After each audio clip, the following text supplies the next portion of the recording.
अस्सलाम वालेकुम स्टूडेंट्स। आज हम एक ऐसा प्रैक्टिकल करेंगे जो आपको बहुत सी नई चीज़ें सिखाएगा और इसको करते हुए आप बहुत तजस्सुस भी महसूस करेंगे। इस प्रैक्टिकल को करने में मेरे साथ देंगी फरीना, मोहसिन और मोइस। स्टूडेंट्स, हम कुदरती तौर पे पाए जाने वाले इम्प्योर सब्सटेंसेस को प्योरीफाई करने के लिए बहुत से तरीके इस्तेमाल करते हैं। एक तरीका वो जिससे हमने आयरन फिलिंग्स और सैंड को अलहदा किया था वो फिजिकल मेथड कहलाता है, जबकि दूसरा तरीका बहुत ही दिलचस्प है और इंडस्ट्री लेवल पे इस्तेमाल किया जाता है जिसको क्रिस्टलाइजेशन कहा जाता है। जी सर, मुझे याद है हमने किसी एक प्रैक्टिकल में सेपरेशन के लिए फिजिकल मेथड का इस्तेमाल किया था।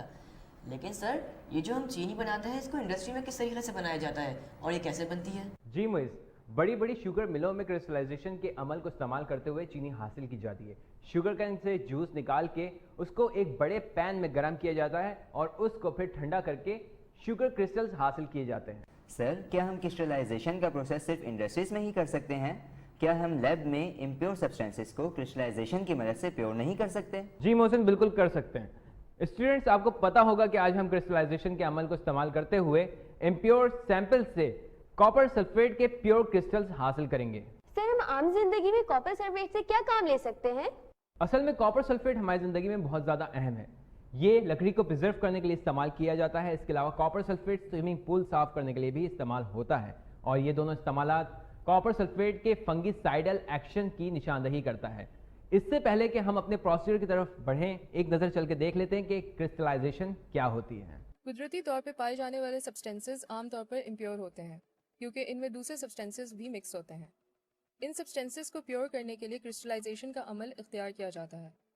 Crystallisation solid liquid separation technique है जिसमें सॉल्यूट का मास लिक्विड सॉल्यूशन से निकलकर प्योर सॉलिड क्रिस्टल में तब्दील हो जाता है। स्टूडेंट्स, इससे पहले हम अपने प्रैक्टिकल को स्टार्ट करें, एक नज़र डाल लेते हैं अपरेटस की तरफ। हमारे पास है Bunsen burner, tripod stand, wire gauze, match box,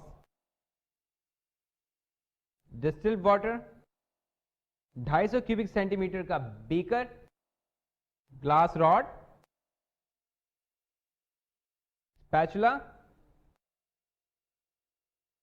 China dish, funnel, copper sulphate, filter paper. Students, अब हम अपने प्रैक्टिकल को स्टार्ट करते हैं। सबसे पहले हम 250 क्यूबिक सेंटीमीटर के बीकर में 50 क्यूबिक सेंटीमीटर डिस्टिल्ड वाटर डालेंगे।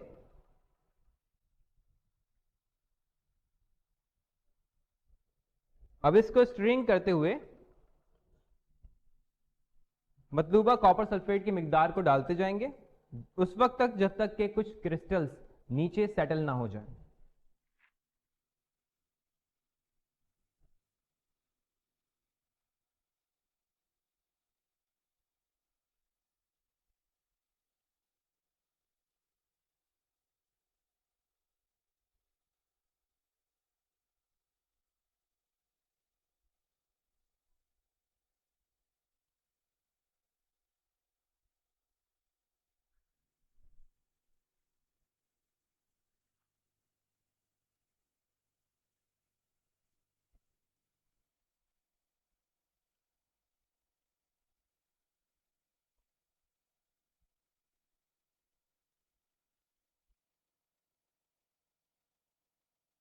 स्टूडेंट्स, अब हम कॉपर सल्फेट और अनडिजॉल्व इंप्योरिटीज को अलग करने के लिए इसको फिल्टर करेंगे।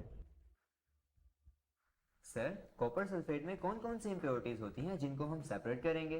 मुझसे कॉपर सल्फेट में बहुत सी इंप्योरिटीज होती है, जैसे कि कॉपर कार्बोनेट, कॉपर ऑक्साइड और कॉपर की बहुत सारे दूसरे कंपाउंड्स।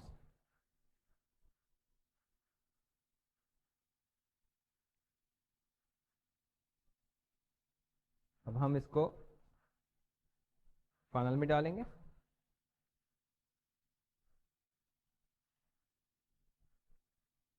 और अब हम इसे चाइना डिश में मुंतकिल करेंगे।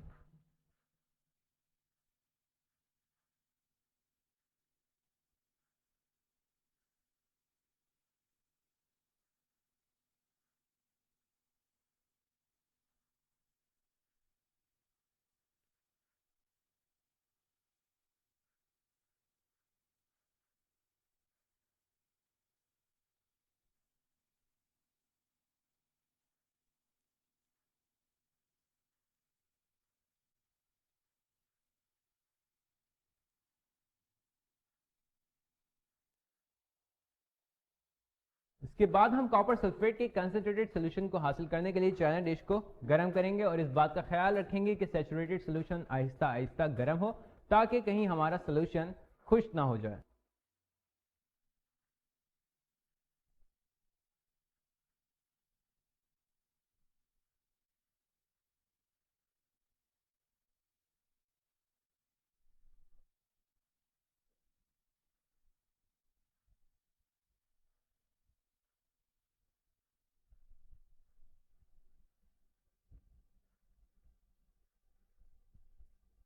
इस प्रैक्टिकल के अगले मरहले में हम सॉल्यूशन में ग्लास रॉड डाल के इसको हिलाएंगे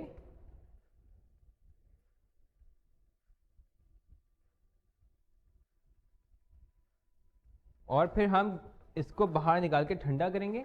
आप देख सकेंगे कि कुछ ही देर में ग्लास रॉड के ऊपर कॉपर सल्फेट के क्रिस्टल्स जाहिर होना शुरू हो जाएंगे। ये देखिए। सर हमें कैसे पता चलेगा कि कब हमारे सॉल्यूशन में से क्रिस्टल बाहर निकल आएंगे? फरीना, अब हम क्रिस्टलाइजेशन के पॉइंट तक पहुंच चुके हैं।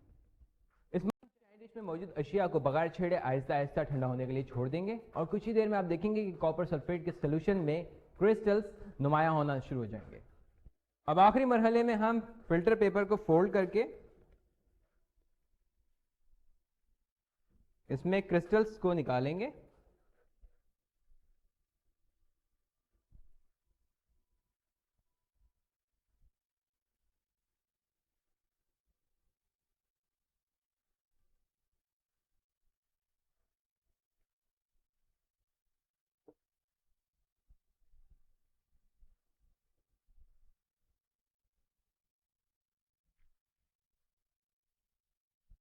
अब आप फिल्टर पेपर में लिपटे हुए कॉपर सल्फेट के फाइन क्रिस्टल्स देख सकते हैं। स्टूडेंट्स, हमने अपना आज का प्रैक्टिकल कंप्लीट कर लिया है। चल के एक नज़र दोहरा लेते हैं। आज हमने कॉपर सल्फेट के दिए गए इम्प्योर सैंपल से कॉपर सल्फेट क्रिस्टल्स तैयार किए। हमने 250 सेंटीमीटर क्यूब बीकर में 50 सेंटीमीटर क्यूब डिस्टिल वाटर लिया और मुसलसल स्टिरिंग करते हुए इम्प्योर कॉपर सल्फेट की मतलूबा मिकदार उस वक्त तक डाली जब तक उसमें कुछ नीचे ना बैठ गई।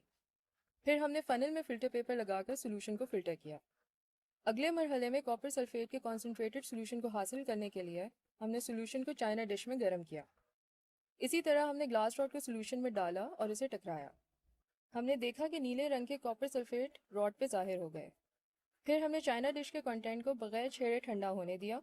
कुछ देर के बाद जब क्रिस्टल्स नज़र आने के काबिल हो गए तो हमने मदर लिक्विड को उंडेल दिया और डिश में से क्रिस्टल्स को खुश्क होने दिया और क्रिस्टल्स को फिल्टर पेपर पर अलहदा कर लिया। आखिर में इन क्रिस्टल्स वाले फिल्टर पेपर के नीचे 4 से 5 फिल्टर पेपर रखकर पानी को जज्ब किया। शुक्रिया स्टूडेंट्स, आज हमने कॉपर सल्फेट के सॉल्यूशन से प्योर क्रिस्टल्स हासिल करने का एक दिलचस्प एक्सपेरिमेंट किया। जानने से पहले मैं आपसे एक सवाल पूछूंगा और सवाल आज का ये है कि जब हम शुगर सिरप को रेफ्रिजरेटर में रखते हैं तो कंटेनर के बॉटम में शुगर क्रिस्टल्स क्यों रह जाती हैं? इसका जवाब मुझे जरूर दीजिएगा। तब तक के लिए अल्लाह हाफिज।